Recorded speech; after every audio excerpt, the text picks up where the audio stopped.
Not quite as bright today, is it? But it's also not quite as cold. That whole thing, that is a good combination. I mean, it's warmer, and it's not so bright that you can't see me. So that's just pretty good. That's pretty good. Gotta gotta really enjoy the little things, which can be as little as not having a glare right behind you. I mean, I like to show you all the river and the woods and the trees and everything. And I'm really looking forward to getting back out on the trail in the near future. But heck, no, right now we make do with where we are. Welcome. It's a wonderful day. Oh, the water is flowing. It's wonderful. We have birds singing too, and that's pretty good. I like that. The birds are singing. It's great. A quick visual descriptor: I have long brown hair, glasses, a black coat, a blue overcoat, coffee in hand. Right behind me is the flowing river. We have our trees. There's a lot of leaves on the ground. These have been revealed because all the snow was melted. So now you can see all the leaves that fell before the winter came. They're just still sitting here. They're just still sitting here. What are they? I don't know. And in the distance, the sun is behind the trees, but there's a little extra cloud cover today, so it's not as bright. Mm. I hope you have your coffee, your tea, whatever it may be, whatever makes your day marvelous. I always wish the absolute best day for you, however that comes about. So whether it's a hot beverage, a cold beverage, iced beverage, whatever kind of beverage is best for your day, get a cup of. I have my coffee. Very good, very good. Oh, so improving your writing, improving our writing, it's never a straightforward path. There's not a one size fits all option. But there are some things that are generally true that generally work for most people. And those are the tips and bits of advice I like to give because when it comes to improving writing, there's a lot of things that I do that might not work for you. But then there's more broad concepts that I do that will work for you. And then there's lots of industry advice. And each thing is to be taken on its own merits. Tried and applied. And if it works, you go for it. But no matter what kind of writing you do, whether you're a poet or an author or a blog writer or you write a lot of copy and posts because you're always online sharing. Maybe you write ads, but there's just so many different things that you could be doing with writing that are, they stand for even the smallest amount sometimes of improvement. Take a quick moment to say hello over on LinkedIn. Of course, I'm coming to you right now on LinkedIn, Twitter, Twitch, and YouTube through Restream. Restream is wonderful software. If you are doing any sort of live streaming, do consider using it because you can come to so many different people all at once. Of course, we're always writing. There's so much to write about.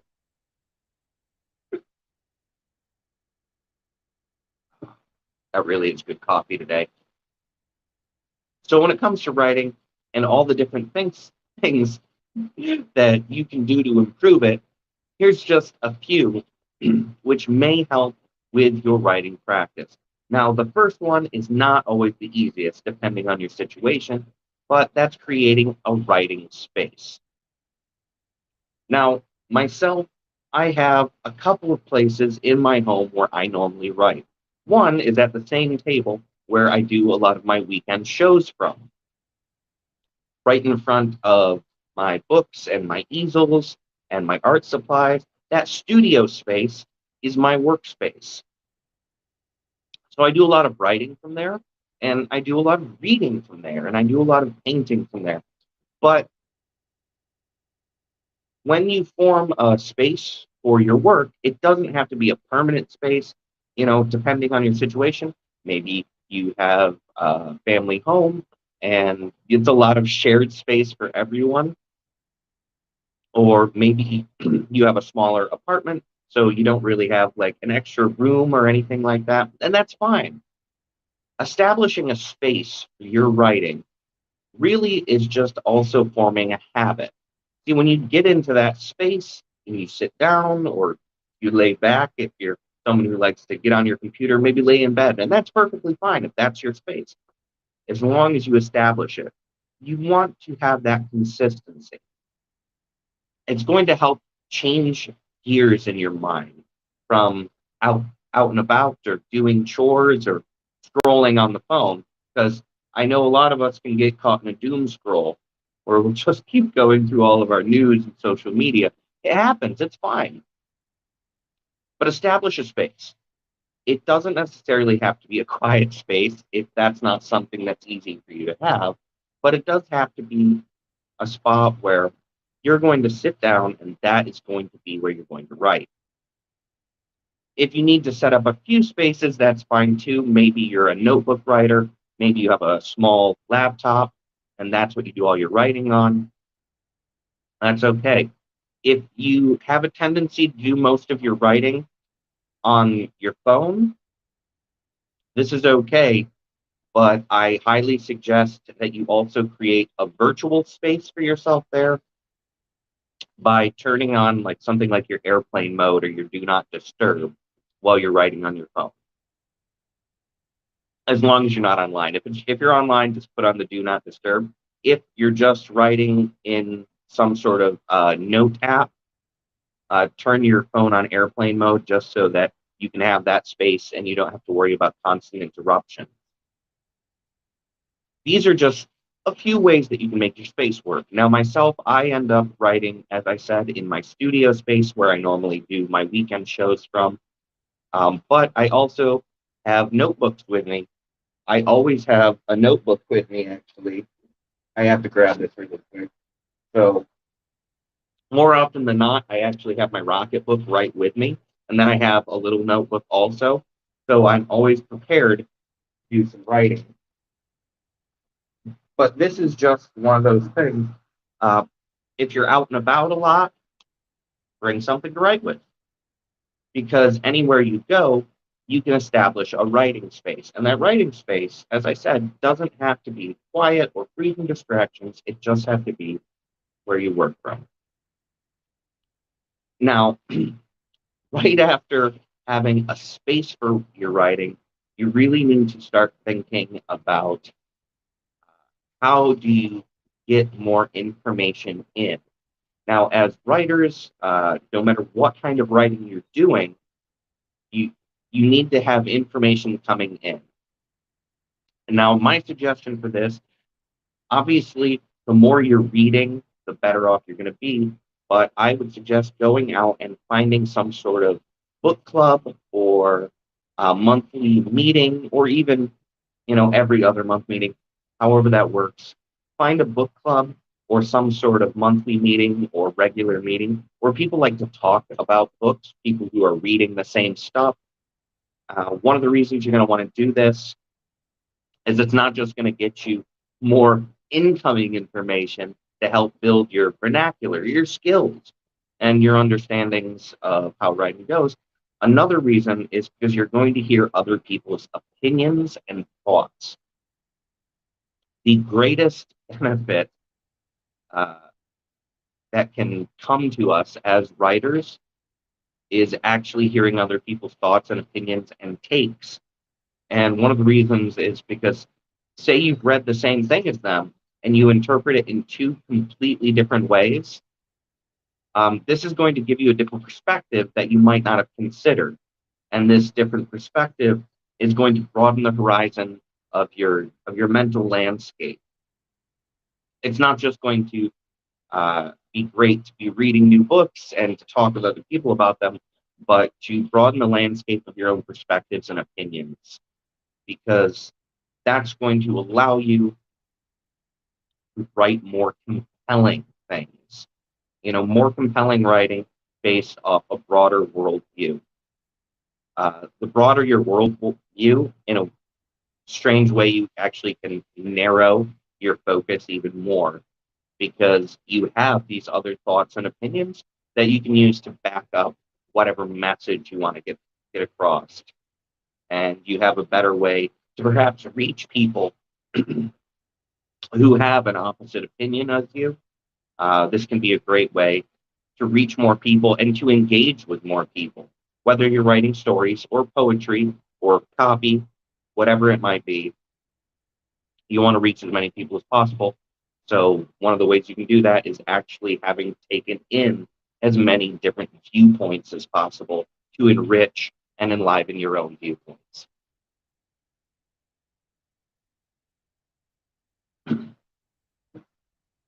And now I'm going to come back to a standard and classic, and this is setting up a daily exercise for yourself. So as it is, I currently write something every single day, something. Whether it's copy on a post, whether it's, just a few lines of notes, whether it's a little here or there, morning over there on Twitch, glad you're here. So whether it's notes, a list, going ahead and setting down and you write up a post or a copy, make writing a daily practice. You really want to be writing for at least 5 to 10 minutes a day.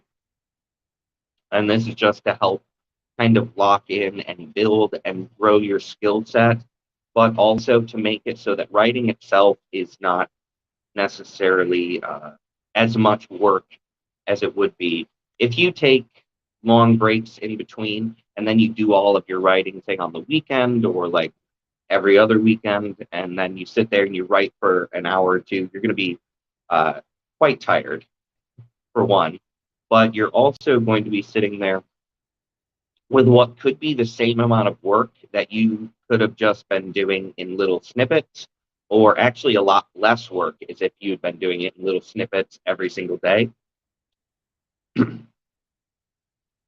If you're making writing a daily practice, you're actually going to produce a larger volume of writing.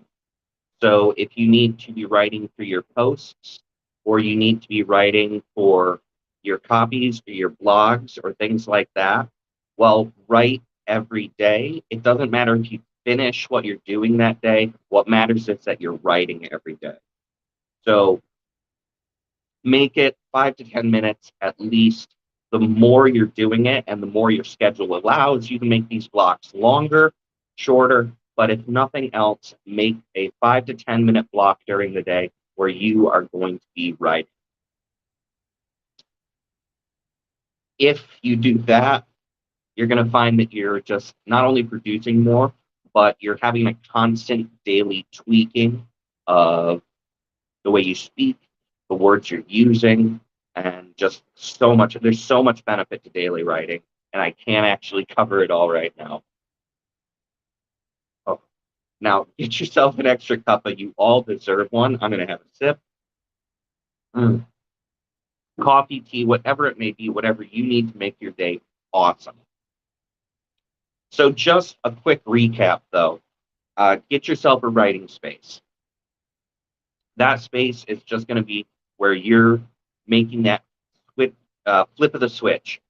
You get into your gear, and that's your writing space, whether it's through a notebook that you carry or whether it's just a specific spot that you work.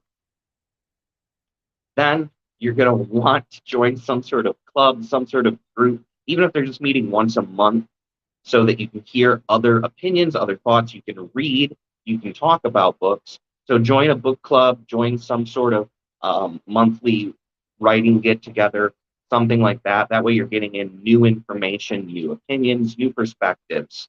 This is so valuable in so many ways. And then finally, writing is a daily activity. So write your heart away. Um,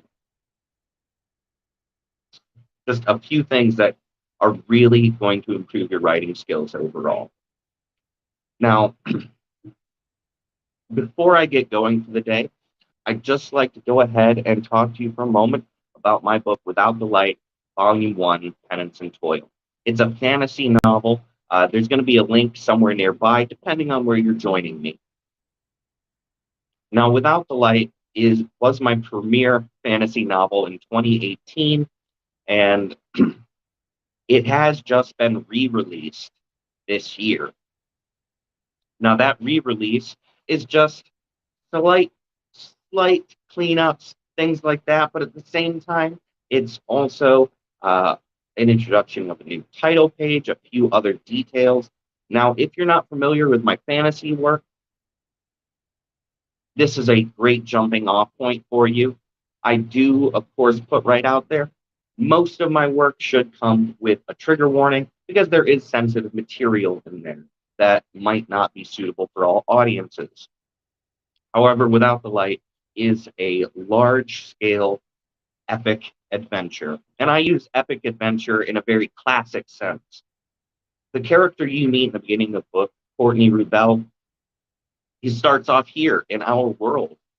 But then, through a number of actions and machinations of outside forces and his own actions internally, he leaves this world and he finds a place called the river. The river connects all worlds beyond ours, the afterlife, other realms filled with mortal beings. He finds mystery and adventure and so much more, and I don't even have time to properly encapsulate that right now. But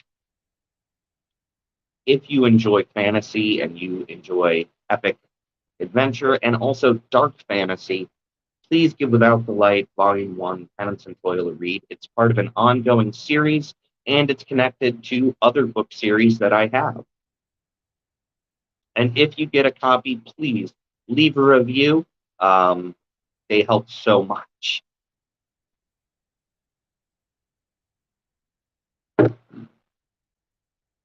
Now, I'd like to say thank you, all of you, for being here with me today, here at the river. Oh, the clouds are starting to separate. That's beautiful. Thank you for being with me here today at the river. Thank you for joining me. I hope that you have an absolutely wonderful day. And I'd like to say take care, be excellent, and I'll see you all again real soon. See you soon. Hi, everybody.